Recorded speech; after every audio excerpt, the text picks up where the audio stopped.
Bien, hermanos, es un gusto estar con ustedes una vez más. No sé si a alguno de ustedes le ha tocado un hijo que les llama para pedirle auxilio. No sé si les ha tocado papá, necesito ayuda de alguna manera. Resulta que cuando yo estaba todavía muy joven tuve algunas ocasiones que me daba vergüenza llamar a mis padres para pedirles ayuda. Por ejemplo, la primera vez que estuve tratando de manejar automóvil, lo curioso es que me animé a manejar automóvil en medio de la cancha. Esos que son no caja automática, sino caja manual. Y para mi desafortunado corazón, resulta que al cruzar una calle no frené lo suficiente y terminé chocando levemente, pero chocando, a un autopolicía. ¿Ok? Ahora, imagínate la gran vergüenza mía tener que llamar a mis padres, ¿no? Pero como este joven inconverso era inexperto después de haber chocado a la policía, adivina qué fue lo más brillante que se le ocurrió a este joven. Quise escapar de la policía. En la cancha, donde hay trancadera. Y sí, en ese momento, ni media cuadra, ya estaba ahí en la trancadera y me llevaron hasta oficinas de lo que es el tránsito. Llamé por teléfono y clamé por ayuda. No podía hacer nada más. Llamar por teléfono y llamé a mi madre. Recuerdo que una de las primeras cosas que sucedió fue que estaba al lado mi primo. Él era mi cómplice. Y cuando llamé, lo primero que pasó fue que mi madre dijo, no sé qué harás, pasarás la noche en la cárcel, así aprenderás. ¿Y sabes qué sucedió? Lo dijo tan fuerte que mi primo al lado dijo, Ángel, ¿qué vamos a hacer? Pero yo conocía a mi madre. No te preocupes, va a venir. Eran palabras duras, eran palabras fuertes. Él estaba aterrorizado, pero yo conocía a mi madre.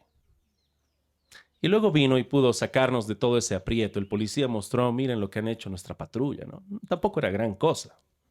Estoy minimizando mi error. Pero aquí, hermanos, estamos viendo ahora a David clamando a un Dios en el cual él confía. Y vamos a estar aprendiendo a través de este clamor cómo es que nosotros debemos clamar. Vamos a estar viendo cómo es que David está clamando en tiempos de aflicción.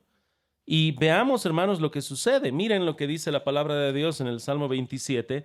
Primero quiero que veas que este problema, esta aflicción a la cual se encuentra es grande. Dice en el verso 2, cuando se juntaron contra mí los malignos. Esta palabra es muy fuerte. Hay gente malvada, busca hacer daño a veces simplemente por el gusto y el gozo de hacerlo. No hay un propósito en sí, simplemente el deleite de la maldad. Y aquí hay estos hombres malignos, mis angustiadores y mis enemigos. Y mira cuál es el énfasis. Dice, para comer mis carnes. ¿Entienden? No es de que estamos hablando de canibalismo aquí. Realmente están buscando consumir a este varón. Es una enemistad tan grande que lo están mirando, acechando para destruir, como una bestia quisiera destrozar a su presa. Y esta es la aflicción a la cual se encuentra. Ahora, tal vez nosotros en nuestro contexto podríamos pensar que se asemeja a esto y va a ser muy difícil. Porque en el contexto que está hablando David, entre las muchas persecuciones que ha tenido, hermanos, genuinamente querían asesinarlo, querían matarlo. De ser posible llevarle la cabeza de David cuando estaba en contra de Saúl, llevarle la cabeza de David. Yo sé que tal vez hay alguien que sea tu enemigo, alguien que quizá no busca tu bienestar o tu prosperidad. Pero ¿cuántos de ustedes podrían, y por favor no levanten la mano, por favor, poder decir realmente, pastor, genuinamente me quieren cortar la cabeza, se la quieren llevar? Y esa era la vida del que estamos leyendo ahora. Es un hombre que ahora tú y yo pasamos dificultades, pasamos aflicciones, este varón también. Solamente que estoy trayendo delante de ti una persona que si pudiera invitar y decir, querido hermano David, pase al frente de su testimonio, él podía mirarte la cara y decir, hermano, querían cortarme la cabeza. Querían rebanarme el cuello, arrancarme la cabeza y llevársela. Y este es el varón que está diciendo esto. Y en el verso número 3 dice así, aunque un ejército acampe contra mí, no temerá mi corazón, aunque contra mí se levante guerra, yo estaré confiado. Y uno podría pensar, muy bien, esta es una hipérbole, ¿no? Está exagerando las cosas. Hermanos, ¿está exagerando David en todo esto? En su contexto, realmente un ejército se había levantado en contra de él. Genuinamente un ejército se había levantado en contra de él. Así que los problemas y las aflicciones que está pasando son genuinamente terribles. Esto lo digo porque tú y yo también pasamos diferentes aflicciones. Van a venir aflicciones. Alguien alguna vez estuvo diciendo, pero pastor, yo ya soy cristiano. ¿No es que cuando uno es cristiano deja de haber problemas? Te han mentido y te han engañado, porque si tú lees todo el Nuevo Testamento, en el momento que tú te conviertes cristiano, tu vida cambia totalmente. Va a haber aflicciones, no va a ser un vaso de leche, pero lo que sucede es que Cristo te fortalece para que tengas victoria en medio de esas dificultades. Amén. Y eso es lo que sucede en todo el Nuevo Testamento. Quiero que mires a Cristo Jesús. ¿Dónde terminó? En la cruz. ¿Qué pasó con sus demás apóstoles? Cada uno de ellos fue perseguido, apedreado, lo querían asesinar y la mayoría de todos ellos murieron obviamente como mártires, a excepción de Juan, que murió de viejito, ¿verdad? Pero hay persecución, habrá dificultades, es algo que ya nosotros debemos esperar. Así que, ¿qué es lo que está pasando ahora? Mira cómo empieza este salmo. Dice, Jehová es mi luz. Empieza a decir y a enfocarse en Dios. Mira cómo termina este salmo. Verso 14, aguarda a Jehová, esfuérzate y aliéntese tu corazón. Sí, espera a. Empieza con Jehová y termina con el énfasis en medio de todo este salmo en el cual David ves una victoria, un ánimo y una fortaleza que él tiene, es porque se está enfocando, más que en el problema, se está enfocando en Jehová. Es más, está enfocado en Dios y cuando vemos el verso 1, está enfocado en quién es Dios. Por eso dice, Jehová es mi luz y mi salvación, ¿de quién temeré? Jehová es la fortaleza de mi vida, ¿de quién he de atemorizarme? Es en serio esto, ¿no? ¿De quién voy a temer? ¿De quién he de atemorizarme? ¿De dónde vienen estas palabras de David que son de un hombre valiente que está enfrentando su temor y lo está venciendo? Vienen de un hombre que está viendo a Dios y quién es Dios. En otras palabras, hermanos, vas a vencer si tú estás enfocado en quién es Dios. Vas a hallar fuerza si tú estás enfocado en quién es Dios. Vas a hallar valor y fortaleza, vencer miedo, cuando tú estés enfocado en quién es Dios. El mundo te enseña otra cosa. Cuando estás en aflicciones, ¿qué es lo que te enseña el mundo? Tú eres valiente, tú eres fuerte, tú tienes gran potencial. Y te van a mostrar libros de autoayuda donde van a querer exaltar el yo. ¿O me estoy equivocando, hermanos? Hay muchos libros de autoayuda. El poder del positivismo. Si tú dices lo puedo, lo puedo, lo puedo, lo vas a poder hacer. El mundo hace que te enfoques en que tú puedes, en que la fuerza está en ti. La Biblia y Dios te van a decir algo muy curioso. La fuerza no está en ti. Eres débil. Eres débil. Tu énfasis, si quieres ser un hombre que vence el sufrimiento y la tribulación, como David, es enfocarse en Dios. Jehová es. ¿Acaso ustedes no recuerdan qué sucedió con Moisés cuando estaba siendo llamado por Dios para ir y rescatar al pueblo de Israel de Egipto? ¿Era una gran tarea o no era una gran tarea, queridos hermanos? Tenía que ir hasta Egipto, ir delante de Faraón sin ningún ejército y decirle a Faraón, Jehová dice, deja ir a mi pueblo, delante del hombre más poderoso del planeta Tierra, según los hombres, sin ejército. Así que cuando Dios le está encomendando esta tarea en el libro de Éxodo capítulo 3, Moisés va a hacer lo que tú y yo hacemos y lo que el mundo solicita, que es enfocarse en nosotros. Y Moisés va a decir, pero yo no soy hombre de fácil palabra, pero yo envía tal vez a mi hermano, él es más, qué sé yo, puede hablar mejor, tiene mayores capacidades. ¿Y qué es lo que le responde qué es lo que responde Dios a través de la Escritura? ¿Qué es lo que se nos muestra? Ve porque yo te estoy enviando. Yo soy el que soy Y el énfasis va a ser no tú, no quién eres tú, sino quién es Dios. Así que si tú estás en medio de aflicción y dolor, el énfasis tiene que ser en quién es Dios. Y una vez que te enfoques en quién es Dios, por la gracia de Dios, si tú eres creyente, hijo de Dios, y Cristo habita en ti, tú vas a poder ser un buen imitador de Cristo Jesús. Pero tienes que enfocarte en quién es Dios. Dice el texto, ¿no? Jehová es mi luz y mi salvación. Y una vez que se enfoca en Dios, ¿de quién temeré? Número 2, allá abajo, en el verso 1. Jehová es la fortaleza de mi vida, ¿de quién he de atemorizarme? La mayor motivación para transformar nuestro corazón de débil a fuerte es mirar a Dios y recordar que Él es fuerte, Él es la luz, Él es la salvación. Pero no solamente lo hace así, si te das cuenta lo hace apropiándose de Él. Dice, Jehová es mi luz, ¿no? Mi salvación. Jehová es la fortaleza de mi vida. Y es algo diferente porque está mostrando la exclusividad que tiene con Dios, de intimidad. Es conocer a Dios, enfocarte en Dios, pero no solamente un Dios lejano. Él es mi Dios. Estaba tratando de poner ayer a los hermanos que están en los cursos de membresía un pequeño ejemplo de lo que es confiar en Dios. Y ahora aquí voy a apelar a los varones. ¿Está bien?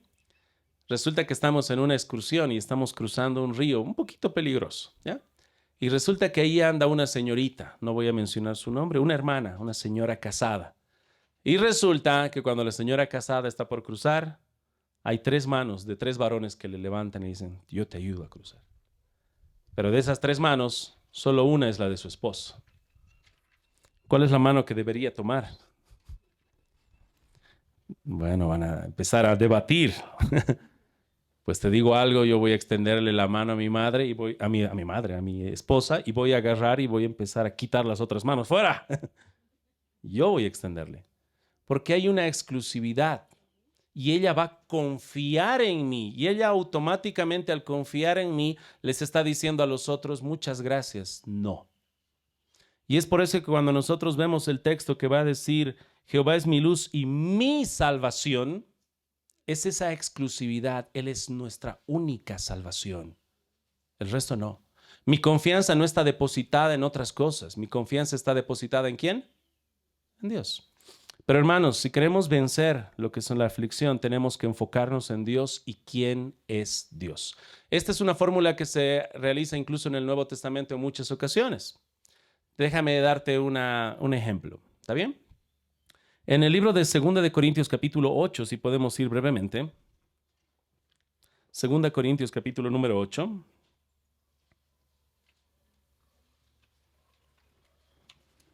Dice la palabra de Dios en el verso número 1. Asimismo, hermanos, os hacemos saber la gracia de Dios que se ha dado a las iglesias de Macedonia. Pablo les está hablando a los hermanos en Corinto. Que en grande prueba de tribulación, la abundancia de su gozo y su profunda pobreza abundaron en riquezas de su generosidad. ¿Sabes lo que está haciendo Pablo? Está queriendo motivar a la iglesia en Corinto a que puedan ofrendar. Quiere que ofrenden, que lo hagan generosamente. Y no solamente Pablo está buscando que ofrenden en abundancia por motivos económicos.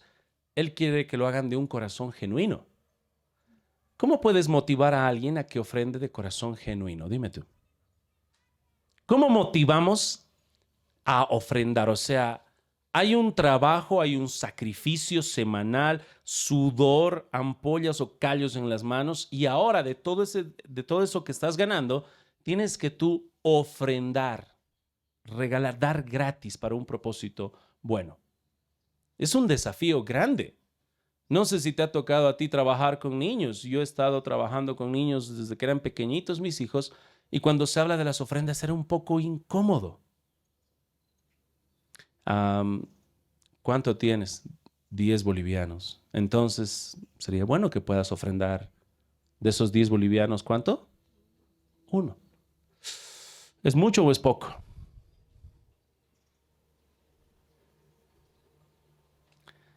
Y puede parecer para un niño mucho y decirte, eso me parece mucho. ¿Y qué es lo que hace un papá cuando escucha eso? Okay. ¿Cómo le puedo enseñar que ese uno que está diciendo que le parece que es mucho, tiene que hacerlo de buen corazón? Pero más que dar, que vea su corazón. Así que lo primero que se me ocurrió es decirle, ¿ese uno te parece mucho? Sí, me parece mucho. Entonces te vas a quedar con ese uno y vas a ofrendar 9. Has dicho que uno era mucho. ¡Ah! No, uno es poquito. Un rato. Cuando es para Dios es mucho. Ese uno. Y cuando es para ti es muy poquito.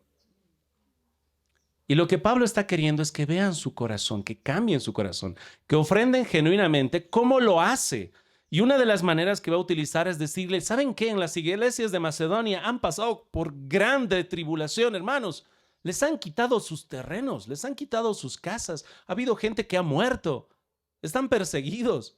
¿Y saben qué han hecho? Han ofrendado abundantemente. Lo de menos es la cantidad. ¿Sabes qué? Lo han hecho con un corazón bueno. Y Pablo está tratando de motivarles, pero ¿sabes cuál va a ser el mayor motivador? No solamente mirar a la otra iglesia que lo ha hecho de buen corazón, sino que en ese contexto de buscar que estén ofrendando y lo hagan genuinamente, si tú bajas en el capítulo 8 un poquito más en el texto, dice la palabra de Dios en el verso 7, presta atención. Por tanto, como en todo abundáis, en fe, en palabra, en ciencia, en toda solicitud y en vuestro amor para con nosotros, abundad también en esta gracia. No hablo como quien manda, sino para poner a prueba, por medio de la diligencia de otros, también la sinceridad de vuestro amor. Y ahora está vinculando, ¿saben qué? Eso de ofrendar está vinculado al amor. Está automáticamente vinculado, porque estás ofrendando, sacrificando, dando algo que no esperas recibir a cambio por amor. Esa es una ofrenda. Lo haces por amor. De tal manera que cuando un joven quiere casarse, se presenta delante de la doncella con un anillo de oro o un anillo con todo su sacrificio que ha podido comprar de plata, lo que pueda, y le da ese anillo de compromiso para casarse con ella, ¿verdad? Porque lo hace por amor. ¿Y qué dice ahora la mayor motivación?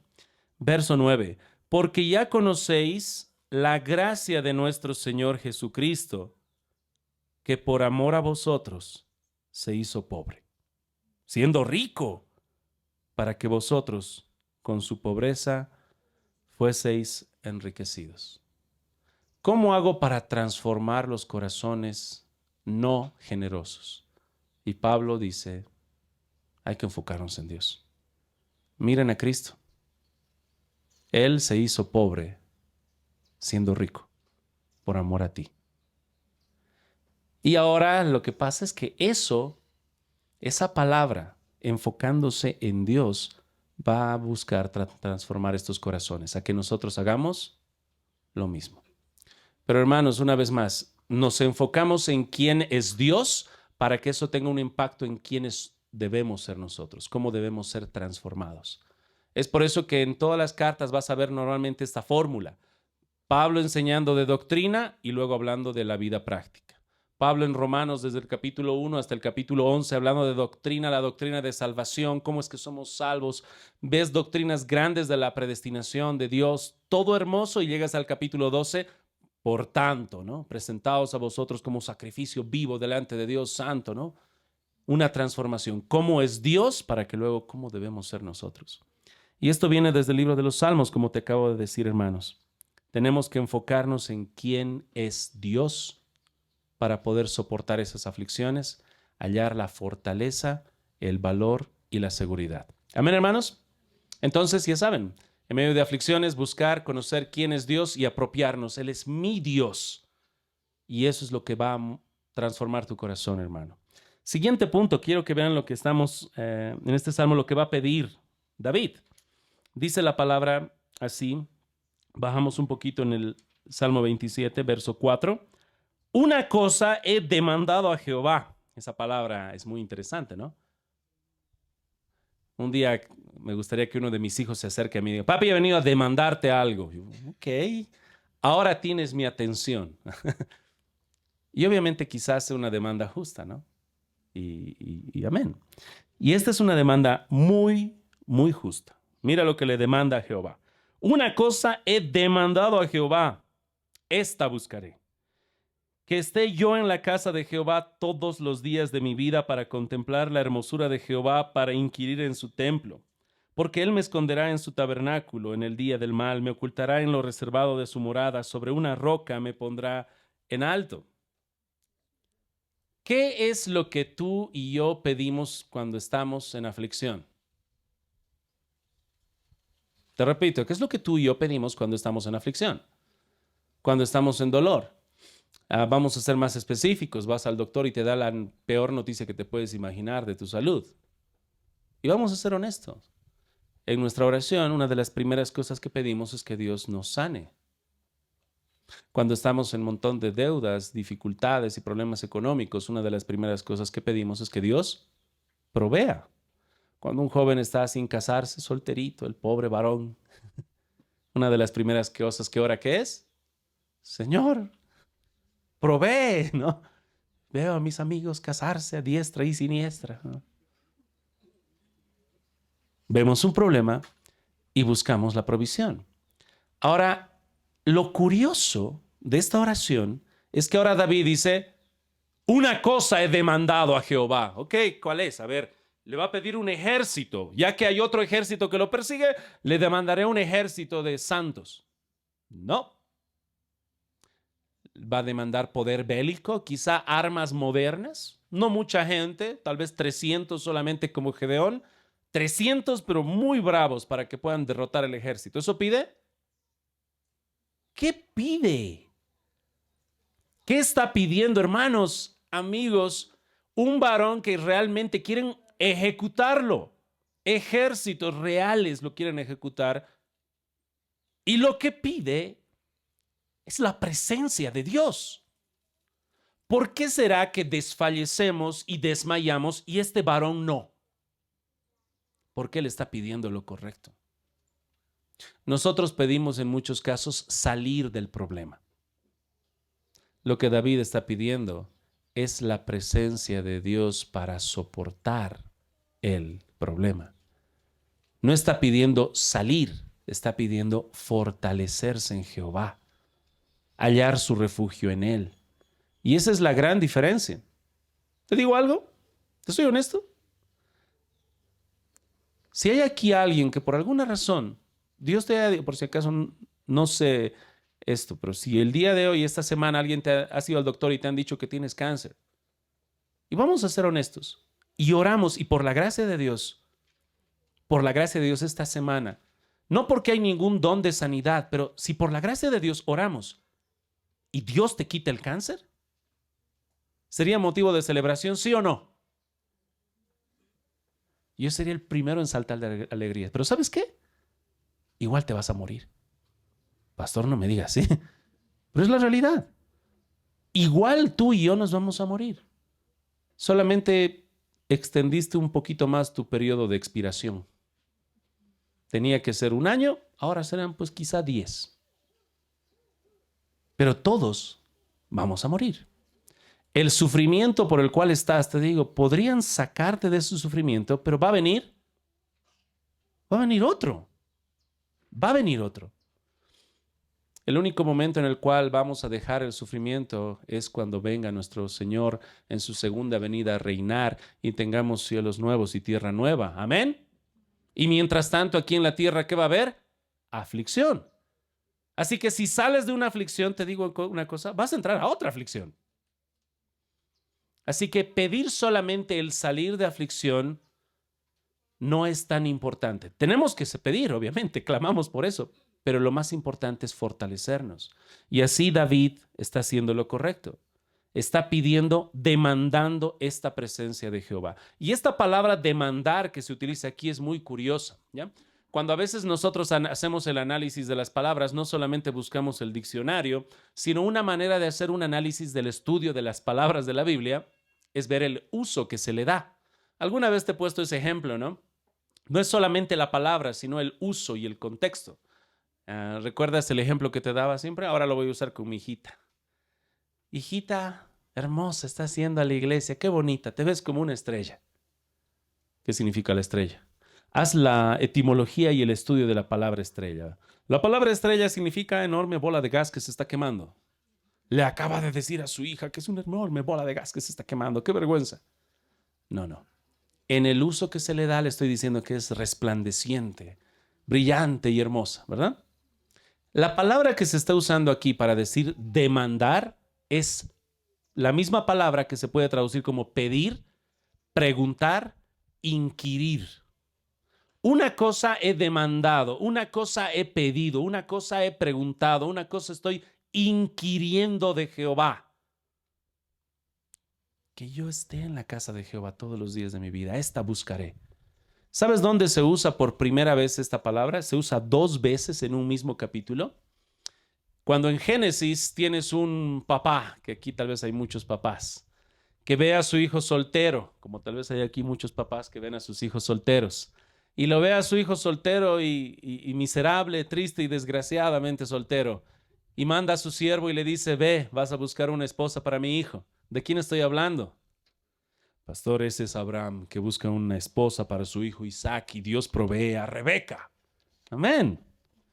Y cuando este siervo encuentra a Rebeca, le pide, le demanda, está inquiriendo de ella y le dice, ¿quién es tu padre? Porque él tiene la misión de buscar un pariente que sea de Abraham. Y al hacer esa pregunta, ella le da la respuesta correcta. Era genuinamente un pariente de Abraham. Y luego, cuando van a la casa, él les explica la razón de su venida. Tengo que llevarla a ella. Ella es una mujer que Dios me ha mostrado que es la mujer para el hijo de mi Señor. La quiero llevar y ellos como que no quieren.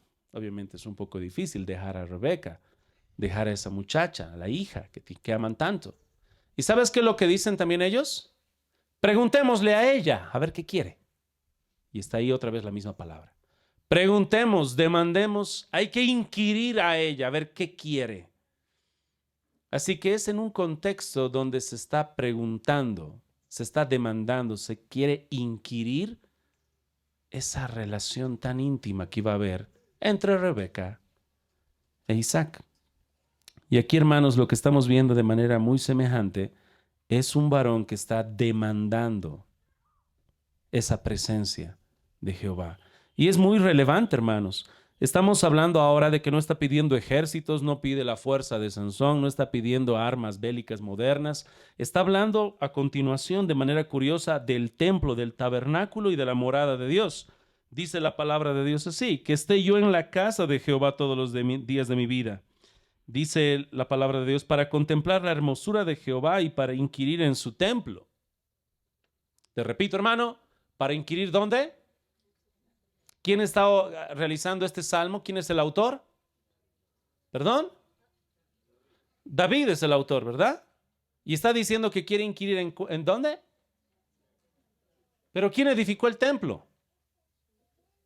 O sea que cuando David estaba, ¿había algún templo? Hermanos, Salomón edificó el templo, no David. En el tiempo de David no había templo. ¿Por qué está diciendo aquí que quiere inquirir en su templo? ¿Dónde está apuntando? Al templo celestial. Él quiere esa presencia íntima con Dios. Quiere esa presencia íntima en su soledad, pero también en el tabernáculo. Así que tú estás viendo este inquirir, este buscar a Dios muy genuino. Su presencia, hermanos, ya sea espiritual en oración, con lectura en su intimidad, pero también el texto va a decir de manera muy clara en verso 5, Él me esconderá en su tabernáculo en el día del mal. Ahora, hermanos, nosotros también, si queremos en este tiempo de aflicción y en tiempo de dolor tener victoria, tenemos que, como les he dicho en el primer punto, enfocarnos en Dios. ¿Quién es Él? Para que nosotros seamos fuertes. Y número 2, ¿cómo debemos pedir? ¿Qué debemos pedir? Y lo que tenemos que pedir es la presencia de y buscarla. Porque eso es lo que está haciendo David. Dice, mira en el verso que hemos leído, una cosa he demandado, esta buscaré. Parecería medio contradictorio, ¿no? Una cosa he venido a pedirte y esa voy a buscar. O sea, pide algo que él va a buscar y eso es algo bueno. ¿Dónde, hermanos, tenemos el templo y la presencia de Dios? ¿Dónde está la presencia de Dios, hermanos? No estamos hablando ahora del templo que edificó Salomón, ni el tabernáculo. ¿Dónde está la presencia de Dios? Primero va a decir los grandes teólogos, pastor, Dios es omnipresente, está en todo lugar. Amén. Su presencia de manera más especial, ¿dónde está? ¿Por qué no vamos a un libro que nos dice y nos habla de un mejor pacto, de un mejor sacerdote, de un mejor rey? Vamos al libro de Hebreos, que nos habla de esa supereminente gloria en Cristo que tenemos. Y dice en el libro de Hebreos capítulo 10,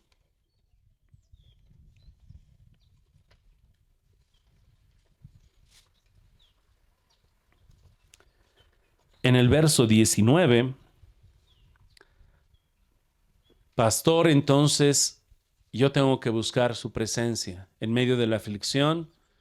Esa presencia es la que tengo que buscar para ser fuerte, pues. Amén.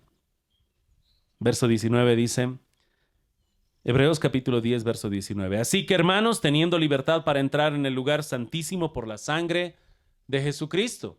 Amén. El lugar santísimo por el camino nuevo y vivo que Él nos abrió a través del velo, esto es de su carne. Y teniendo un gran sacerdote sobre la casa de Dios, acerquémonos con corazón sincero, en plena certidumbre de fe, purificados los corazones de mala conciencia y lavados los cuerpos con agua pura. Hermanos, ¿están leyendo el mismo verso que yo, los mismos pasajes que yo? ¿Quieres buscar la presencia, hermano? Por la obra de Cristo tú tienes acceso al lugar santísimo, a la presencia de Dios, al trono de gracia por la obra de Cristo. Amén. No necesitas ahora de sacerdotes, de curas, de obispos. Por la obra intercesora de Cristo tienes acceso a la presencia de Dios. Amén. No necesitas de San Roque, San Pedro, San Judas, San Tadeo, San Nicolás, de ningún santo ni de ninguna virgen. El único intercesor entre Dios y los hombres, ¿quién es? Jesucristo. Tú y yo tenemos acceso. Amén. Y va a haber hermanos que nos van a decir con mucho gozo, amén, pastor. Entonces, si mi fortaleza para tener victoria en medio de las aflicciones está en buscar la presencia de Dios, esa buscaré. Amén. ¿Y qué dice el texto? Continuamos en ese mismo contexto que nos habla de la presencia del lugar santísimo y dice, mantengamos firmes sin fluctuar la profesión de nuestra esperanza, porque fiel es el que prometió. Y considerémonos unos a otros para estimularnos al amor y a las buenas obras, no dejando de congregarnos como algunos tienen por costumbre, sino exhortándonos, y tanto más cuando veis que aquel día se acerca. Y sí, hermanos, vas a hallar este vínculo tan íntimo que hay entre esta presencia de Dios y que no dejes de congregarte. Su presencia, hermanos, de manera especial está en su iglesia local, en la adoración corporativa, en la lectura de su palabra corporativa, en el tiempo que estamos juntos. La iglesia no es el invento de Pedro o de Pablo. Cristo ha establecido su iglesia a precio de su propia sangre. Él es la roca, la piedra angular. Él la compró por su sangre. No sé si me dejo escuchar claramente. Había un tiempo en el cual yo estaba muy indignado y todavía lo estoy si escucharía. Cuando había jóvenes que estaban esperando que llegue un campamento para ir y consagrar sus vidas. Y era, pero ¿por qué no cambias? Estoy esperando a campamento. Un momento. Hermano, estás delante de la presencia de Dios todos los días. Y los días domingos, que es el día del Señor, en la congregación de su pueblo, le estás diciendo que no a Dios y estás esperando un evento. Tristemente, hermanos, aquellos que decían eso fueron los que terminaron menos consagrados. Hermanos, hay ese vínculo que vemos diseñado por Dios entre buscarle a Él y hacerlo corporativamente, no solitariamente. Solitariamente vas a hallar destrucción. David, en medio de esta aflicción, hermanos, estuvo rodeado de personas fieles. Estuvo rodeado de personas que amaban a Dios. Y lo que nosotros tenemos que buscar es también el congregarnos, la gran importancia de la iglesia. Y no solamente decir místicamente, yo voy a orar, voy a buscar, voy a doblar rodillas, voy a levantarme 6 de la mañana. Hermanos, todo eso está bien, pero no descuides el hacerlo también corporativamente en esta iglesia. En tu iglesia local es ahí donde vas a poder disfrutar de la presencia de Dios. Así que, hermanos, como les hemos estado mostrando en el libro de Hebreos, vemos también no dejando de congregarnos. Y finalmente, para terminar, vemos el final. Quisiera ver lo paciente que debe ser. Primero, que tenemos que enfocarnos en Dios. ¿Quién es Dios para poder nosotros ser fuertes? Segundo, buscar su presencia en su palabra, en oración, en lo más íntimo y solo de tu casa y también en tu iglesia local, buscar su presencia para fortaleza. Pero también tienes que buscar crecer en paciencia. Dice la palabra de Dios al final del Salmo: hubiera yo desmayado si no creyese que veré la bondad de Jehová en la tierra de los vivientes. Aguarda, Jehová, esfuérzate y aliéntese tu corazón. Sí, espera a Jehová. Hermanos, ¿con quién está hablando David? Le está diciendo, sí, aliéntese tu corazón. Espera a Jehová, sí, espera. ¿Con quién está hablando David? De manera muy curiosa, se está hablando a él mismo. Se está hablando a él mismo. Porque sabe que su principal enemigo es él mismo. Hermanos, nosotros tenemos que realizar eso también. Autoexhortarnos a esperar a Dios porque no queremos esperar. Hay un gran problema con el querer esperar a Dios. Dios se toma su tiempo. Nosotros, hermanos, tenemos como grandes héroes a muchos personajes en la Biblia. ¿Cuál es el padre de la fe, hermanos? ¿Quién dijo Abraham? Está muy bien. El padre de la fe. Amén. ¿Qué le prometió Dios? Le ha prometido que iba a tener un hijo cuando él era viejo. Y su mujer era viejita, con más cariñito. Y su mujer era estéril. ¿Y Dios le prometió? Y Abraham creyó a Dios. Y luego Dios le dio un hijo, ¿verdad? ¿Cómo se llamaba su hijo? Pues el mismo pastor que nos dijo, no el mismo, usted nos dijo Isaac. Amén. Vemos eso y decimos amén. ¿Cuánto tiempo pasó desde que le prometió hasta que nació su hijo? Y ahí entra el debate. Pero no se puede hacer mucho debate. Aproximadamente 20 años. ¿Suena mucho o poco? Imagínate que te respondan eso ahora. ¿Estás con problemas? Sí. Bueno, Dios te va a librar de tus problemas. ¡Qué bien! ¿Cuándo? De aquí a 20 años. Ah, 20 años. Hermanos, espera a Jehová, porque vale la pena esperar. Tú estás viendo a Abraham que ha esperado 20 años y una vez más yo puedo llamar espiritualmente así hablando, ¿no? Simbólicamente. Si Abraham pudieras pasar aquí, mirarte a la cara y decir, esperé 20 años y Dios fue fiel. Y valió la pena cada minuto que sufrí de esos 20 años. Y lloré y se burlaban de mí porque mi nombre era Padre de Naciones. Y valió la pena. Esperar a Jehová, hermanos, vale la pena. Espera. Y la palabra esperar en el Nuevo Testamento es una palabra muy curiosa. Yo sé que a veces suena un poquito extraña. Es macrotumia en griego en el Nuevo Testamento. Cuando habla, por ejemplo, que el fruto del Espíritu es amor, gozo, paz, paciencia. La palabra paciencia ahí es macrotumia. ¿Okay? Macro, que significa largo. Y tumos, que significa sufrir. Sufrir largamente. Así que un fruto del Espíritu, ¿cuál es? La capacidad de sufrir mucho. Ahora, ¿eso es bueno o es malo? Uno empieza a decir, pero pastor, suena raro eso de tengo la capacidad de sufrir mucho, ¿no? ¿Saben, hermanos? Nosotros admiramos esas cosas.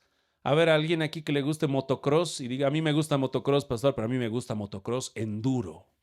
¿Qué es enduro?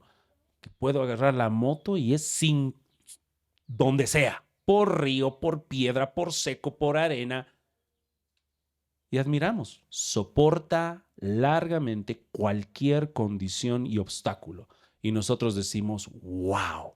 Cuando te compras un auto, ¿cuál te compras? ¿El más frágil o el que puedes sufrir largamente? Y el mecánico te dice, te compras este auto, puede andar con una gota de aceite, ¿no? Y tú dices, wow, ese auto quiero, ¿no? Y ahora hablamos de tu corazón. ¿Qué corazón quieres para Dios? ¿Un corazón frágil o un corazón que sufre y soporta largamente?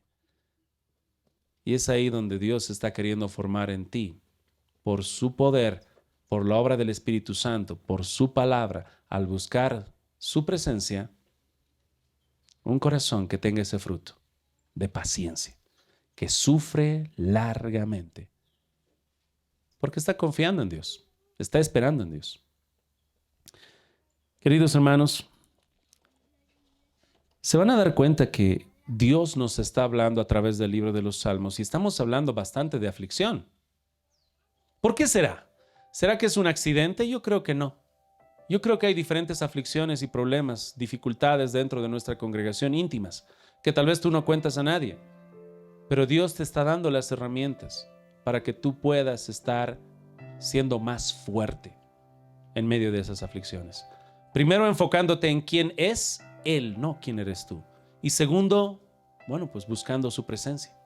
Genuinamente, que lo ames, que lo busques y que esa su presencia te pueda transformar a ti en todo lo que haces, para que puedas convertirte en alguien que sufre largamente para la gloria de ¿quién? De Dios. Oremos, hermanos, que el Señor bendiga su palabra. Señor bendito,